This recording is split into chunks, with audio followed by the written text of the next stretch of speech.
Hello everyone, welcome back to another video.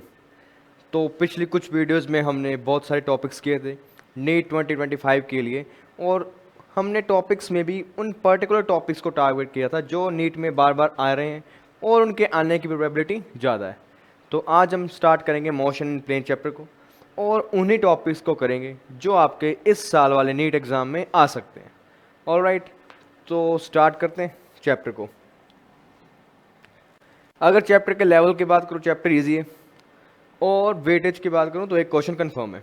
हो सकता है आपको 2 क्वेश्चन भी देखने को मिले। और जो टॉपिक्स यहाँ इंपॉर्टेंट है इस पूरे चैप्टर में, टॉपिक्स की बात करें तो specially exam point of view से आपका प्रोजेक्टाइल मोशन सबसे ज़्यादा इंपॉर्टेंट टॉपिक। इससे काफ़ी प्रोबेबिलिटी है क्वेश्चंस आने की। तो स्टार्ट करते हैं कि आखिर है क्या ये काइनेमैटिक्स इन 2D या मोशन इन प्लेन। तो अब तक आपने मोशन इन स्ट्रेट लाइन पढ़ा होगा। मोशन इन स्ट्रेट लाइन में अगर तुमने क्वेश्चंस किए हो तो तुम्हें याद होगा, वहाँ हमने 3 इक्वेशंस का यूज़ किया था। v equal to U plus A T, V square minus U square equals to 2as, and s is equals to U T plus 1/2 A T square. इन 3 इक्वेशंस का यूज़ करके हमने क्वेश्चंस को सोल्व किया था। तो वहाँ जब भी आपने बात की तो हमेशा एक स्ट्रेट पाथ की बात की, कभी भी 2 अलग अलग बातें नहीं हुई। तो अब 2D का काम है। तो 2D में क्या होगा आपके पास, इस बार जो आपका पार्टिकल है वो अपनी जगह से मूव करेगा और अपने दोनों कोऑर्डिनेट्स को वो चेंज करेगा। इस बार वो दोनों कोऑर्डिनेट्स चेंज करेगा, x भी चेंज करेगा, साथ में y भी चेंज करेगा। अब x भी चेंज कर रहे हैं, y भी चेंज कर रहे हैं। तो इसी चेंजेस के बेसिस पर हमने क्या किया, इन इक्वेशंस को लगाने का तरीका बदला। पहले आप क्या करते थे, इन इक्वेशंस को अप्लाई करते थे जस्ट इन वन डायरेक्शन, क्योंकि एक ही डायरेक्शन में मोशन होता था। अब की बार इन्हीं इक्वेशंस का हम यूज़ करेंगे और दोनों डायरेक्शंस में यूज़ करेंगे। जब जैसे सपोज करिए आपका पार्टिकल इनिशियली इस पॉइंट पर था, कुछ देर बाद वो इस पॉइंट पर आया, तो मैं कह सकता हूं कि उसका डिस्प्लेसमेंट एक्स एक्सिस में भी हो रहा है, वाई में भी हो रहा है, क्योंकि उसके दोनों कोऑर्डिनेट्स चेंज हो रहे हैं। तो अगर मुझे बात करनी हो एक्स डायरेक्शन के मोशन की, तो मैं इक्वेशंस ऑफ मोशन को अप्लाई करूंगा अलोंग एक्स डायरेक्शन, जहां आपका एक्सेलरेशन एक्स डायरेक्शन का होगा, वेलोसिटी एक्सेलरेशन एक्स डायरेक्शन की, और फाइनल वेलोसिटी भी एक्स डायरेक्शन की। सेम वे में आप लोग जब ये इक्वेशन यूज करेंगे तो ये इक्वेशन भी आप लोग यूज करेंगे एक्स डायरेक्शन में। सिमिलरली ये इक्वेशन भी आप लोग यूज करेंगे एक्स डायरेक्शन में। बस टाइम जो है वो कॉमन रहता है, क्योंकि टाइम की कोई एक्सिस नहीं है, टाइम कॉमन रहेगा, चाहे आप एक्स एक्सिस में मूव करो चाहे वाई में मूव करो, राइट। तो ये थी एक्स एक्सिस की इक्वेशन। सेम वे में आप लोग यही इक्वेशन यूज करोगे वाई एक्सिस के अलोंग। तो वाई में लिख सकते हो V Y equals to U Y plus A Y T, V Y square minus U Y square equals to 2ay S Y, S Y will be equal to U Y T plus 1/2 A Y T square. Equations वही हैं, बस लगाने का थोड़ा सा तरीका बदलेगा। बदलेगा क्या कि इस बार आप एक्स डायरेक्शन के मोशन को अलग डिस्कस करोगे और वाई वाले को अलग डिस्कस करोगे, बाद में दोनों को कंबाइन कर दोगे, बस वही क्वेश्चन रहेंगे, राइट। तो इसको जो इसी चीज़ों का जो यूज़ किया गया जो पहले टॉपिक में, वो तुम्हारा आता है प्रोजेक्टाइल मोशन। अब प्रोजेक्टाइल मोशन बहुत इंपॉर्टेंट है, इसके फॉर्मूलाज इंपॉर्टेंट है, उसके कॉन्सेप्ट्स इंपॉर्टेंट है। तो देखो ये है क्या प्रोजेक्टाइल मोशन। होता क्या एक्चुअली, आपके पास कोई भी बॉडी है, आपने उस बॉडी को थ्रो किया, और थ्रो करते हो किसी आप एंगल पर, और उस एंगल का value with x axis is theta. तो ठीक है, आपने थ्रो किया। अब ये जो आपने थ्रो किया ना ये प्रॉपर वाई एक्सिस में ना प्रॉपर एक्स एक्सिस में, तो it is somewhere between them. तो बिटवीन देम है, तो हर पॉइंट पर मैं कह सकता हूँ कि पार्टिकल का एक्स कोऑर्डिनेट भी चेंज होगा और y भी चेंज होगा। अब x और y दोनों चेंज होंगे तो it means this is a 2D motion. तो 2D मोशन है तो हम 2D के तरीके से इसको डील करेंगे। तो 2D के तरीके से इसको डील करो। ओके, आपने इस ऑब्जेक्ट को थ्रो किया किसी इनिशियल वेलोसिटी u से। अब u ना तो x में है ना y में, तो इसके कंपोनेंट्स फाइंड कर दो। अगर मैं इसका x कंपोनेंट लिखूं तो मैं लिख सकता हूँ u cos थीटा। अगर मैं इसका y कंपोनेंट लिखूं तो मैं लिख सकता हूँ u sin थीटा। मैंने दो कंपोनेंट्स लिख दिए। ऑलराइट, अब कंपोनेंट्स लिखने के बाद आपके पास इनिशियल वेलोसिटी आ गई। अब बात करते हैं एक्सेलरेशन की, कि यहाँ एक्सेलरेशन कौन सा काम करेगा। अब ऑब्जेक्ट आप देखिए ऊपर की तरफ जा रहा है, ऊपर की तरफ जा रहा है तो अपवर्ड मोशन में आपको पता है एक्सेलरेशन टू ग्रेविटी काम करेगा और उसकी डायरेक्शन होगी नीचे की तरफ। तब मैं कह सकता हूँ कि यहाँ जो एक्सेलरेशन काम करेगा वो कौन सा होगा आपका, वाई डायरेक्शन में। कितना काम करेगा, माइनस जी, क्योंकि अपवर्ड जाएगा तो माइनस जी काम करेगा। और आपके पास इनिशियल वेलोसिटी वाई डायरेक्शन में थी you sine theta, right.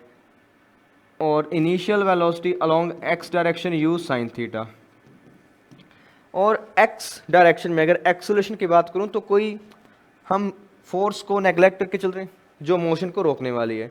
Air resistance और अदर रेजिस्टिव फोर्सेस को हम नेग्लेक्ट करते हैं। नेग्लेक्ट कर रहे हैं तो मैं मानूंगा कि एक्स डायरेक्शन में जो भी वेलोसिटी है उसको रोकने के लिए कोई एक्सेलरेशन, कोई फोर्स नहीं सामने से। It means velocity will remain constant. तो वेलोसिटी कांस्टेंट रहेगी तो आपका इनिशियल वेलोसिटी भी सेम, फाइनल वेलोसिटी भी सेम, और acceleration will be zero along this line. Okay, अब बात करते हैं डिस्प्लेसमेंट की। पार्टिकल चला यहां से। ओके, अब हाईएस्ट पॉइंट की बात करते हैं। ये हाईएस्ट पॉइंट यानी हाईएस्ट वो कितना डिस्टेंस कवर अप करेगा इन वाई एक्सिस, वो उसकी हाइट होगी प्रोजेक्टाइल की, कि कितना ऊंचा वो गया। तो आप उस हाइट को लिखोगे displacement along Y direction, that is height.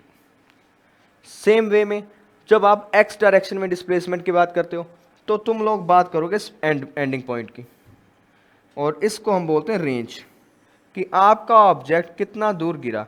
कितना दूर गिरा मतलब एक्स डायरेक्शन में उसने कितना डिस्टेंस कवर अप किया। तो इसको हम लिखेंगे S X is equals to R. और ये चीज़ का हम यूज़ करेंगे यहाँ पर, ये बातों का यूज़ करके हम क्वेश्चंस को सॉल्व करते हैं। तो उनके बेसिस पर हमने तीन फॉर्मूलाज को डिराइव किया। आपको डेरिवेशन नहीं देखना, आपको क्या करना है, इन फॉर्मूलाज को दिमाग में फीड करना है कि है क्या। सबसे पहला फॉर्मूला हाइट का, हाइट ऑफ प्रोजेक्टाइल, कि आपने प्रोजेक्टाइल थ्रो किया वो कितना ऊपर जाएगा मैक्स टू मैक्स। तो उसका formula simple, u square sine square theta divide by 2g। Height का formula u square sine square theta divide by 2g। Range का formula u square sine 2 theta divide by g. और time का formula t equal to 2u sine theta by g. ये पूरे के पूरे formulas आपको बताएंगे कितना हाइट कवर अप हुआ, कितना दूर जाके ऑब्जेक्ट गिरा रेंज, और कितना टाइम लगा उस ऑब्जेक्ट को यहाँ से यहाँ तक जाने में। ऑलराइट, इतना काम हो गया। अब आगे की बात।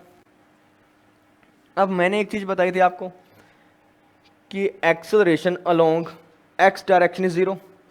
तो जितनी वेलोसिटी पार्टिकल की यहाँ होगी एक्स डायरेक्शन में, उतनी ही यहाँ भी होगी, उतनी यहाँ भी होगी, उतनी यहाँ भी होगी। It means top most point पर जो y कॉम्पोनेंट है वेलोसिटी का वो तो जीरो हो गया, बट जो x कॉम्पोनेंट है that will be written as u cos theta, क्योंकि x कॉम्पोनेंट ही तो है ना जो उस प्रोजेक्टाइल यानी उस ऑब्जेक्ट को आगे की तरफ लेके जा रहा है। अगर x भी जीरो होता, y भी जीरो होता, तो आपका प्रोजेक्टाइल यहीं से नीचे आ जाता, बट उसके पास कुछ ना कुछ x डायरेक्शन में वेलोसिटी है जिसकी हेल्प से वो आगे की तरफ मोशन कर रहे हैं। तो आपको इन सब फॉर्मूलाज को दिमाग में रखना है, हाइट को, रेंज को और टाइम को। बस इन फॉर्मूलाज को दिमाग में रखा तो हम प्रोजेक्टाइल के सभी क्वेश्चंस को इजीली मैनेज कर देंगे। Height, range and time. Height का formula u square sine square theta divide by 2g। Range का formula u square sine 2 theta divide by g. Time का formula 2u sine theta by g. Theta is the angle of projectile with horizontal. ये एक चीज का ध्यान रखना, theta is angle with horizontal. तो चलिए आगे की तरफ, अगले टॉपिक पर। अगला टॉपिक भी अपने आप में एक प्रोजेक्टाइल है, कम आता है बट फिर भी इंपॉर्टेंट है, अपने आप में ये वैल्यू रखते हैं। है क्या, देखो, horizontal projection from A height. अभी तक जो आपने प्रोजेक्टाइल किया था उसको अगर आपने ध्यान से पढ़ा, आपके प्रोजेक्टाइल में ग्राउंड से ऑब्जेक्ट फेंका गया और वो वापस कहाँ गिरा, ग्राउंड पर, and you call it ground to ground projectile. But अब सीन थोड़ा सा उल्टा है। अब क्या किया, आप ऑब्जेक्ट को किसी हाइट पर ले गए, यानी यूँ एज्यूम करिए आप किसी बिल्डिंग के टॉप पर खड़े हैं और आपने उस टॉप मोस्ट पॉइंट से किसी ऑब्जेक्ट को वर्टिकली हॉरिजॉन्टली वेलोसिटी दी और वो कुछ देर बाद नीचे गिरा। तो ये तुम्हारा होता है हॉरिजॉन्टल प्रोजेक्टाइल मोशन। अब इस हॉरिजॉन्टल प्रोजेक्टाइल में क्या खास बातें हैं, क्या क्या फॉर्मूलाज हमें याद रखने हैं वो देख लो। फॉर्मूलाज जो आप याद रखोगे, एक तो टाइम ऑफ फ्लाइट कि टोटल टाइम कितना लगेगा ऑब्जेक्ट को यहाँ से यहाँ तक गिरने में, t इक्वल टू √2h/g, एक फॉर्मूला ये। दूसरा फॉर्मूला तुम्हारा हॉरिजॉन्टल रेंज का कि ऑब्जेक्ट कितना दूर गिरेगा, यहाँ से यहाँ तक का डिस्टेंस, उसको तुम लोग लिखोगे u into √2h/g, √2h/g multiplied by u। ये तुम्हारा रेंज का फॉर्मूला और वो तुम्हारे टाइम का फॉर्मूला। बस दो फॉर्मूलाज होंगे, क्योंकि हाइट का तो यहाँ कोई सीन ही नहीं है ना, ऑब्जेक्ट तो नीचे से ऊपर से नीचे आ रहा है, तो हाइट तो वो कवर कर ही नहीं रहा। तो जब ऐसा क्वेश्चन हो तुम ये फॉर्मूलाज याद रखोगे और इसको सॉल्व कर दोगे, राइट। तो चलिए आगे की बात करते हैं। तो आगे की बातें और नहीं है इसमें, अगर और टॉपिक्स की बात करूं तो एक रिलेटिव वेलोसिटी इंपॉर्टेंट टॉपिक है, but I don't think so कि वो इस साल के एग्जाम के लिए इतना इंपॉर्टेंट है। और मेरी प्रेडिक्शन ये है कि इस बार क्वेश्चन प्रोजेक्टाइल से आने वाले आपके ग्राउंड टू ग्राउंड, तो हम उसी पर फोकस करेंगे और उसी के क्वेश्चंस को करेंगे। अब ग्राउंड टू ग्राउंड प्रोजेक्टाइल है, ठीक है, तो देखो उसमें क्या सीनेरियो है। तुम्हें बताया था, तुम्हें जो बातें याद रखनी है, मैक्सिमम हाइट का फॉर्मूला, रेंज का फॉर्मूला और टाइम का फॉर्मूला। मैक्सिमम हाइट का formula simple, u² sin² theta to divide by 2g। Range का formula u² sin 2 theta divide by g, time 2u sin theta by g. बस इतने formula से याद रख लिए, काम हो गया। और बाकी तुम्हें बेसिक्स आने चाहिए। बेसिक्स मतलब इक्वेशन ऑफ मोशन और उसको अप्लाई करना। तो चलिए क्वेश्चन वाले पार्ट पर। तो देखो प्रोजेक्टाइल का क्वेश्चन है, डायग्राम साफ साफ बता रहे हैं। A ball is projected from point A with velocity 20 metre per second. Velocity आपको गिवन है 20 metre per second at an angle 60 degree with the horizontal. Horizontal के साथ उसका एंगल आपको गिवन है 60 degree. At the highest point B, यानी stop most point पर, आप बताइए वेलोसिटी कितनी होगी, टॉप मोस्ट पॉइंट पर वेलोसिटी कितनी होगी। तो कभी इसके आंसर को जीरो मत कर देना, क्योंकि जीरो तब होता है जब आपका मोशन वर्टिकली अपवर्ड हो, बट यहां ऑब्जेक्ट को थ्रो किया गया एज अ प्रोजेक्टाइल। उस केस में क्या होगा, ऊपर जाते जाते इस पर्टिकुलर पॉइंट पे पार्टिकल के पास दो कंपोनेंट्स होते हैं, एक तो वी एक्स डायरेक्शन में, एक वाई डायरेक्शन में। वाई वाला कंपोनेंट तो जीरो, क्योंकि हाइट उसने कवर अप करवा दी। बचा क्या, एक्स कंपोनेंट। अब एक्स कंपोनेंट की बात आती है तो हमने यहाँ बातें करी थी कि एक्स कंपोनेंट हमेशा क्या रहता है, कांस्टेंट, राइट। और आपका x component you cos theta होगा। यू की वैल्यू आपको गिवन है 20, कोस 60 विल बी इक्वल टू 1/2। तो तुम्हारा एक्स कंपोनेंट कितना है, 10 मीटर पर second.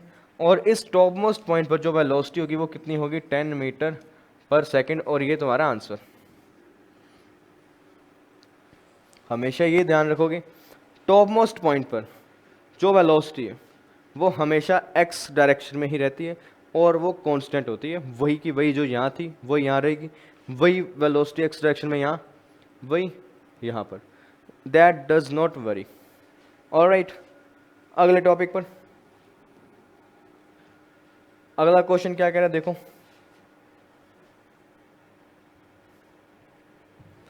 A bullet is fired from a gun at a speed of 280 metre पर second in the direction 30 degree above horizontal। एक गन से बुलेट फायर की गई at an angle 30 degree above horizontal और bullet की velocity 280 metre पर second. ठीक है, find maximum height attained by bullet.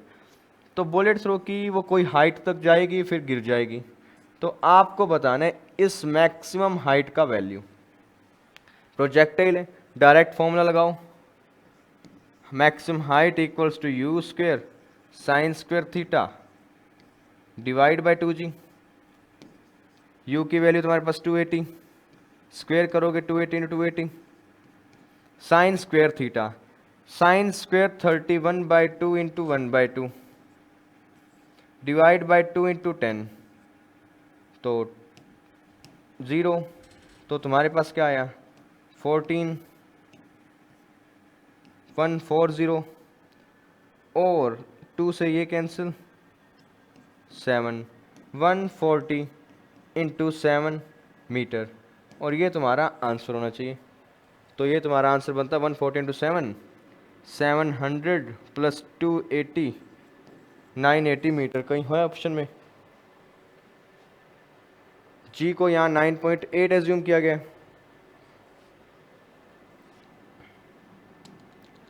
तो जी को एक बार 9.8 पुट करो।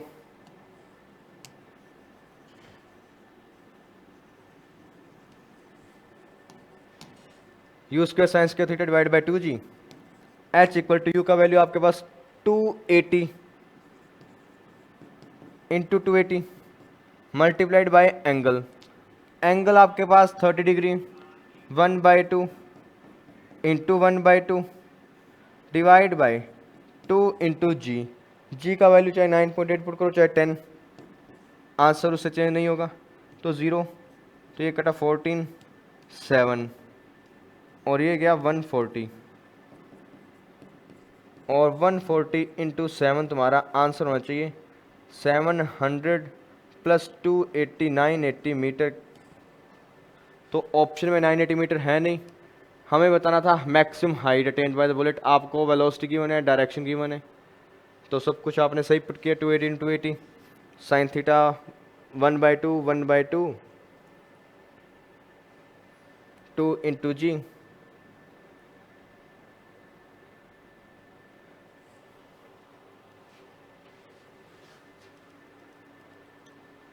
तो क्वेश्चन में तो कोई एरर नहीं है यहाँ। अगर क्वेश्चन के एरर की बात करें, फॉर्मूला वेरीफाई करो, formula all okay, you square sine square theta divide by 2g।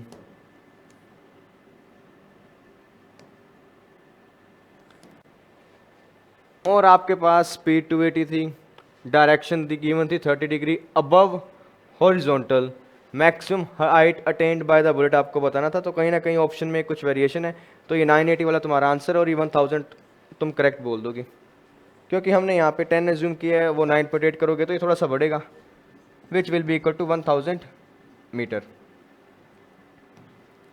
अगले क्वेश्चन पर आओ। A cricket ball is thrown by a player at a speed 20 metre पर सेकेंड। एक क्रिकेट प्लेयर उसने एक बॉल को फेंका एट अ स्पीड 20 मीटर पर second in a direction 30 degree above horizontal. तो बताओ मैक्सिमम हाइट कितना होगा। तो अगेन मैक्सिमम हाइट का क्वेश्चन, मैक्सिमम हाइट का फॉर्मूला लगाओ, you square sine square theta, यानी साइन 30 का स्क्वायर करोगे 1/2 इंटू 1/2 डिवाइड बाई 2 इंटू जी 10। तो तुम्हारे पास आंसर कितना आया 20 20 10 और ये कटा 5, 5 metre will be your answer, option number B. Maximum height बताना था तो फाइंड आउट कर दिया। तो ऐसे से क्वेश्चन नीट में आते हैं और कुछ भी मांग सकते हैं वो तुमसे प्रोजेक्टाइल में। तो प्रोजेक्टाइल का केस कोई ज़्यादा हार्ड नहीं होता, आपको फॉर्मूलाज याद होने चाहिए और उन फॉर्मूलाज के बेसिस पर आप कुछ भी डिफाइन कर सकते हो, right.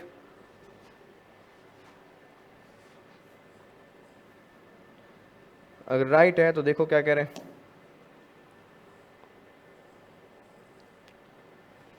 A ball is projected with a velocity 10 metre पर सेकेंड, वेलोसिटी आपको गिवन है 10 मीटर पर second at an angle 60 degree with the vertical direction. ये मेन पॉइंट है, यहाँ एंगल की बात की गई है with vertical, it means this is 60 metre पर सेकेंड उसका वेलोसिटी। और डायरेक्शन की बात करूं तो वो 60 डिग्री है आपके वर्टिकल के साथ, alright. Its speed at the highest point, तो आपको बताना है उस प्रोजेक्टाइल की हाईएस्ट पॉइंट पर यानी टॉप मोस्ट पॉइंट पर स्पीड कितना होगा। तो सबसे पहले तो इसका एंगल फाइंड करो हॉरिजॉन्टल के साथ 30 डिग्री। अब मुझे ये पता है हमेशा इस टॉप मोस्ट पॉइंट पर जो आपका वेलोसिटी होता है वो क्या होता है, एक्स वाली डायरेक्शन में। तो एक्स डायरेक्शन में जो वेलोसिटी यहाँ होगी वही यहाँ होगी क्योंकि एक्स में एक्सेलरेशन 0 है। तो it means top most point पर मैं लिख सकता हूँ वेलोसिटी का मैं कंपोनेंट करूँ तो इस तरह का कंपोनेंट 60 cos 30, आप इसको लिखोगे 60/2, it will be equal to 30, sorry 60 नहीं है 10 की बात हो रही है, ये 60 डिग्री तो एंगल था आपका और वेलोसिटी यहाँ 10 है। अगर वेलोसिटी आपके पास 10 है तो इसको दोबारा करो,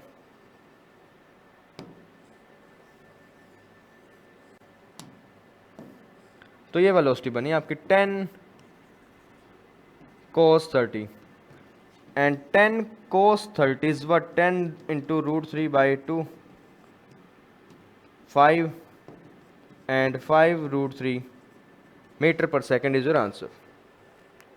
सिंपल सी बात है, ये 60 तो ये एंगल 30 और तुम्हें पता है एक्स कॉम्पोनेंट cos 30 होगा, sorry cos 30 and cos 30 is what sin 60, sin 60 is √3/2, 2 से 5 कटा 5√3 तुम्हारा आंसर। और ये ऑप्शन नंबर बी ये रहा। तो ऐसे ऐसे क्वेश्चन नीट में आते हैं प्रोजेक्टाइल के और इजी टॉपिक है, और टॉपिक इजी भी है और अटेम्प्ट करने लायक भी है, और यहाँ आप एक्यूरेसी भी कर सकते हो क्योंकि यहाँ गलतियों की गुंजाइश नहीं होती, आपको डायरेक्ट फॉर्मूला लगाना है और आंसर निकालना है। ऑलराइट, तो चलिए आगे।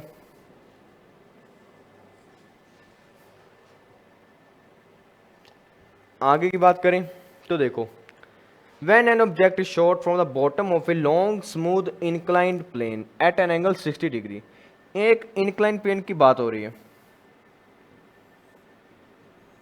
inclined plane पर जब मोशन हो रहा है तब भी आप लोग बात करोगे 2D मोशन की, राइट। 60 डिग्री पर एक ऑब्जेक्ट को थ्रो किया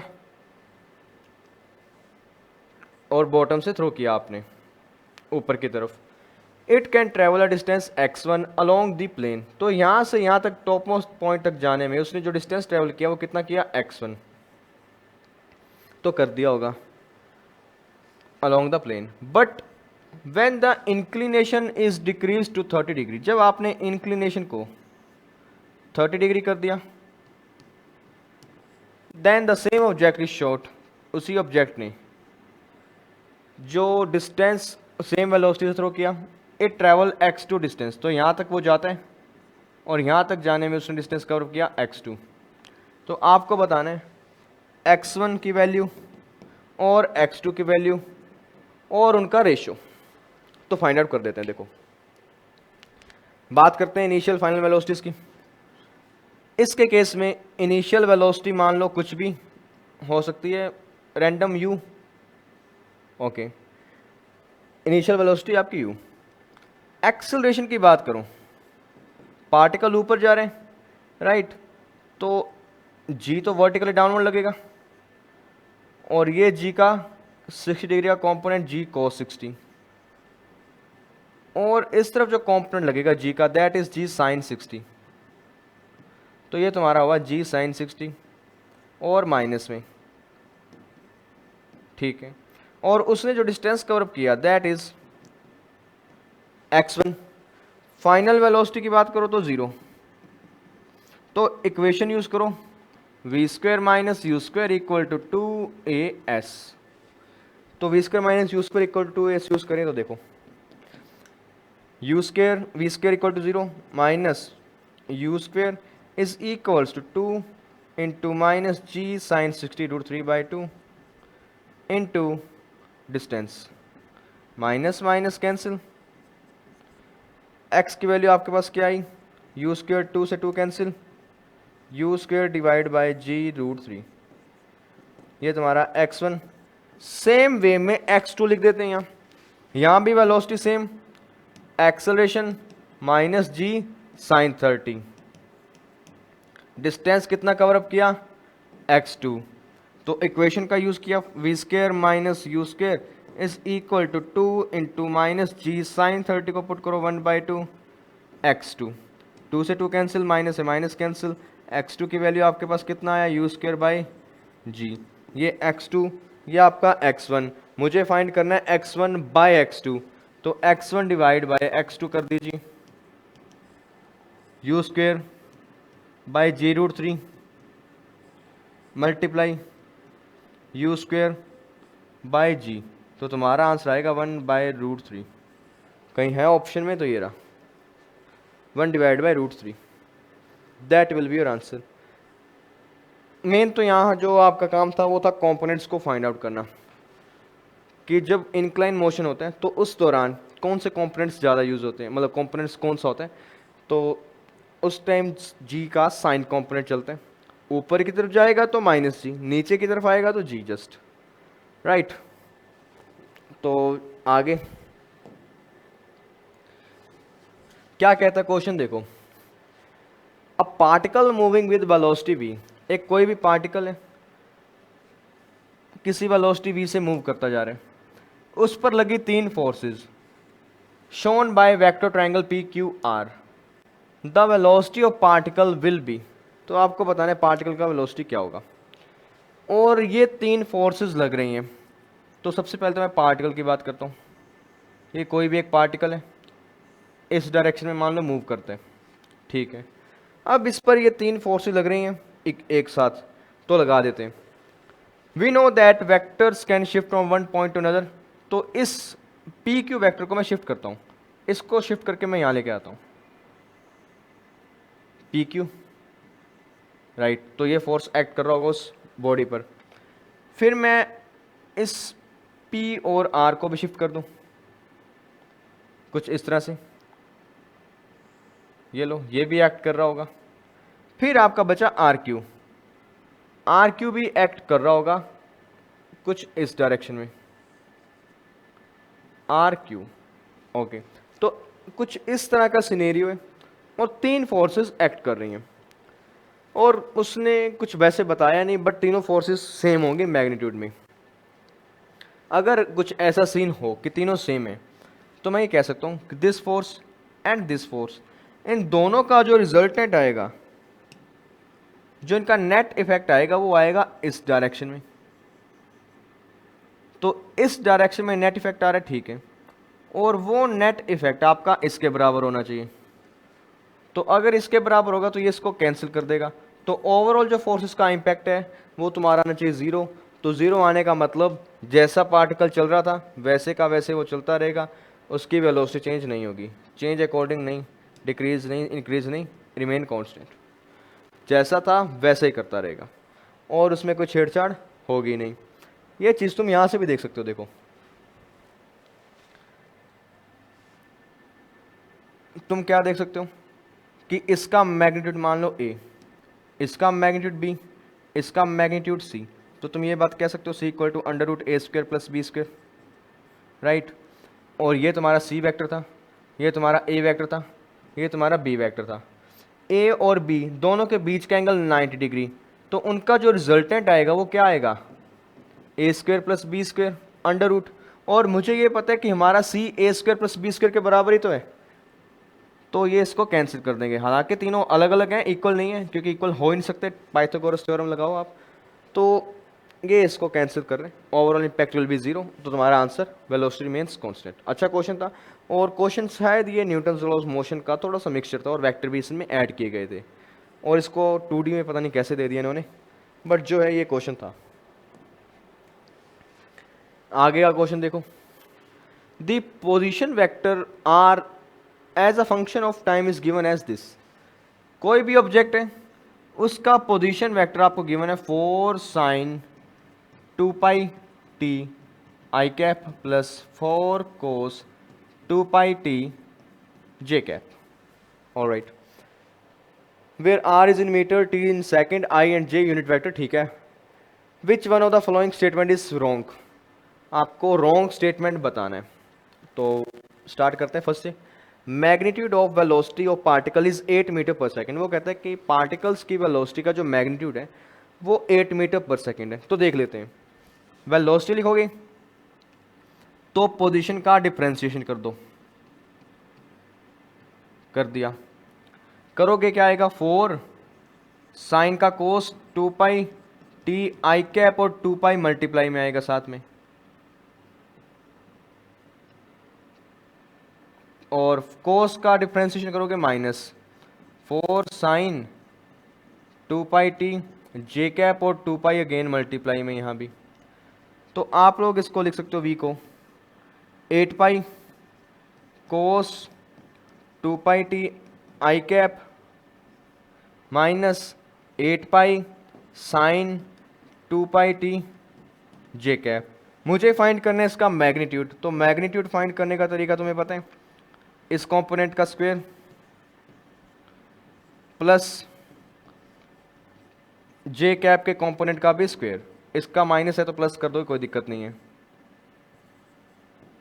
साइन 2 पाई टी और इसका स्क्वायर। ऑलराइट, तो ये तुम्हारा जो मैग्नीट्यूड आएगा वो कितना आएगा, 8 पाई यहाँ भी है 8 पाई यहाँ भी है, स्क्वायर स्क्वायर बाहर आएगा तो 8 पाई, अंदर क्या बचा कोस स्क्वायर की टर्म प्लस साइन स्क्वायर की टर्म, एंगल सेम है तो 1, और तुम्हारा आंसर आया 8 पाई मीटर पर सेकेंड। और ये कहते हैं कि 8 मीटर पर सेकेंड, तो ये गलत है, रॉन्ग फाइंड करना था, रॉन्ग का काम हो गया। अब आगे, path of particle is a circle of radius 4 metre. तो वो कहता है कि जो पार्टिकल का पाथ है वो एक रेडियस है जिसका, सॉरी एक सर्कल है जिसका रेडियस 4 मीटर। तो अगर उस पर चेक करें, आपके पास पोजीशन वेक्टर है, राइट। पोजीशन वेक्टर की हेल्प से तुम लोग ये बात बता सकते हो कि अगर मैं इस इक्वेशन का यूज़ करके कुछ लिखना चाहूँ तो मैं लिख सकता हूँ यहाँ पर आपके पास सामने R vector equal to 4 sine 2 pi T I cap plus 4 cos 2 pi T J cap. Position vector है, पोजीशन वेक्टर में टाइम की अलग अलग वैल्यूज़ को पुट करो, टाइम की अलग अलग वैल्यूज़ पुट करोगे तो तुम लोग पोजीशन देखो, क्या वो पोजीशन कोऑर्डिनेट्स एक सर्कल के कोऑर्डिनेट्स के आसपास आ रहे हैं। अगर आ रहे हैं तो हाँ वो बिल्कुल एक सर्कल है। या फिर तुम कुछ इस तरह से भी चेक कर सकते हो कि हमें पता है ये पार्ट एक्स कोऑर्डिनेट को शो करेगा, ये पार्ट वाई कोऑर्डिनेट को शो करेगा। तो सर्कल की अगर इक्वेशन तुम्हें याद हो, that is X square plus Y square equal to radius का स्क्वेयर, ये रेडियस है यहाँ।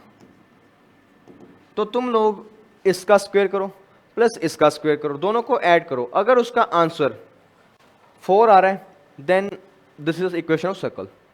कुछ इस तरह से भी कर सकते हो, तरीके कई हैं, जो मन करे वो लगाओ, बट एग्जाम है तो ज़्यादा टाइम वेस्ट नहीं करना, शॉर्टकट मेथड लगाएंगे तो आई थिंक वो मैच करेगा, तुम्हारा आंसर रेडियस 4 मीटर आएगा। तीसरा ये कहता है कि एक्सेलरेशन जो है वो -r की डायरेक्शन में है। अब v तो मैंने यहाँ फाइंड कर दिया, अब v से एक्सेलरेशन और फाइंड करूँ, तो एक्सेलरेशन को फाइंड करने के बाद मुझे देखना है डायरेक्शन को, क्या आपके आई कैप और जे कैप के जो साइंस हैं क्या वो आर वाले सीन के ऑपोजिट आते हैं या सेम आते हैं। अगर वो ऑपोजिट आएंगे, यहाँ माइनस कॉमन ले सकता हूँ मैं, इट मीन्स एक्सेलरेशन आपका आर की डायरेक्शन के माइनस में है, तो ये भी कहीं ना कहीं सही है, आप कर सकते हो, करेक्ट ऑप्शन है। Third, magnitude of acceleration is v square by R, हम इसको चेक कर सकते हैं और ये तुम्हारा आंसर होगा। तो ये सब बातें हैं। अगर वैसे भी साफ साफ एक चीज़ दिखाई दे रही है ना, क्या दिखाई दे रहा है देखो कि यहाँ अगर मैं इस पूरे क्वेश्चन को थ्योरेटिकल करूँ just by analysing the options, पहला ऑप्शन तो ठीक है थोड़ा सा अलग दिखता है, अगर तीनों ऑप्शन देखो तो यहाँ सर्कल सर्कल सर्कल की बातें हो रही हैं। पहले में वो सर्कल की रेडियस बोलते हैं, दूसरे में वो कहता है कि एक्सेलरेशन माइनस आर के डायरेक्शन में होगा, तीसरे में वो बोलता है कि उसका acceleration V square by R होना चाहिए।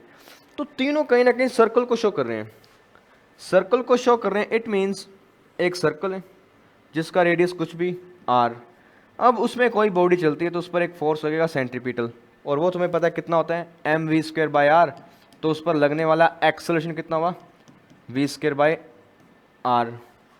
और एक्सेलरेशन ठीक है, और उसकी डायरेक्शन, एक एक्सेलरेशन की डायरेक्शन अंदर की तरफ है, ये भी तो बात है, एक्सेलरेशन हमेशा अंदर की तरफ आएगा सेंट्रीपिटल, तो ये बात भी है। तो ये कहीं ना कहीं एक दूसरे को कॉम्प्लीमेंट कर रहे हैं ये सभी ऑप्शंस, और तुम इन तीनों को छोड़ के जो आपका चौथा ऑप्शन बचता है वो थोड़ा सा अलग दिखता है, तुम उसके साथ जा सकते हो। हालांकि इस क्वेश्चन को थ्योरेटिकली कर सकते थे अगर थोड़ा सा जिंदा रहते पेपर में तो। ऑलराइट, तो चलिए अगले क्वेश्चन पर।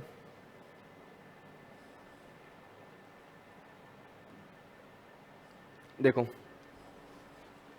क्या गिवन है क्या नहीं।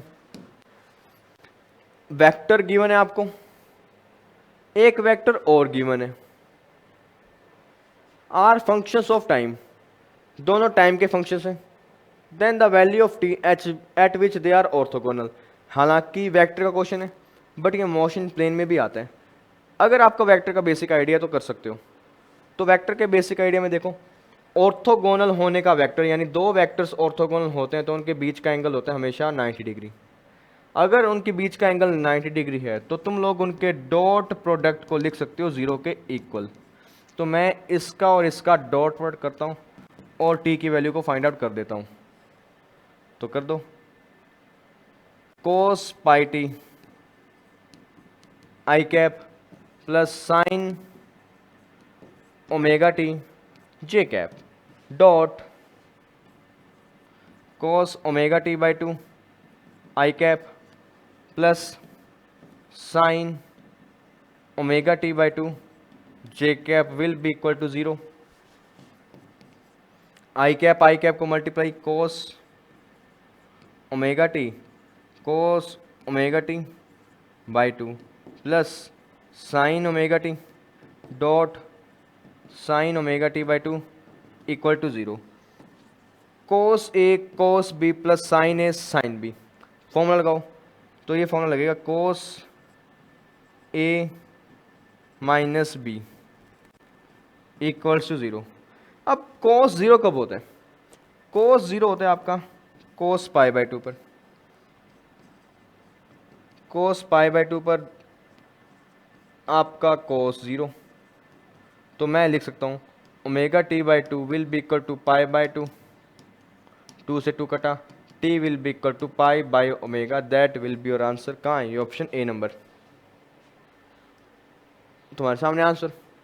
वेक्टर का क्वेश्चन था बट मोशन प्लेन में गलती से आ गया। तो that is it for today. Video थोड़ी छोटी बनी है और इस वीडियो में मैंने ट्राई किया मेन टारगेट प्रोजेक्टाइल मोशन को। अगर मैं डिटेल में बताऊं तो मोशन प्लेन में बहुत से टॉपिक्स हैं, बहुत से वैरायटी ऑफ क्वेश्चन है, बट हमें मेन जो टारगेट करना है वो सिर्फ उसी पार्ट को करना है जो हमारे काम का है। और I think projectile motion is sufficient for you to attempt question of motion in 2 dimension. अगर आपने अदर टॉपिक्स किए हैं तो बहुत अच्छे, अगर नहीं किए तो वो पार्ट तुम्हारे लिए सफिशिएंट है। All right, so that is it for today. Thank you for watching the video. Keep studying, keep working hard.